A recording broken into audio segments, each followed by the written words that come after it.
waxaan hoosta ka xariiqayaa oo ummadda Soomaaliyeed u sheegayaa in wixii aan u nimi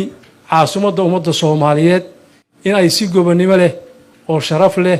oo karaamo leh ay noogu soo dhamaatay laga bilaabo hadeerna wax xamar naga yaala aanay jirin ee wixii aan u sii joognaa ay tahay waxa naga gaarno ah taana ummadda Soomaaliyeed banu sheegay aad iyo aad banu madaxweynaha ugu mahad celinaynaa habeenkii labaadna waxaan la kulnay ra'iisul wasaaraha inta ka sokoysay ee waxa weeye xukuumadda ka midana waxa weeye ilaa hadda oo ay xalay ugu dambeysay cid noo dhiman oo maanta dalka joogta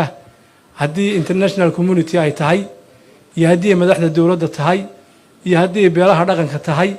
iyo haddii shakhsiyaad gaar ah tahayba ma ay jirto runtii waxa weeye maanta waxa ka dhacay caasimadda Soomaaliyeed arin mucjiso oo taariikhi ah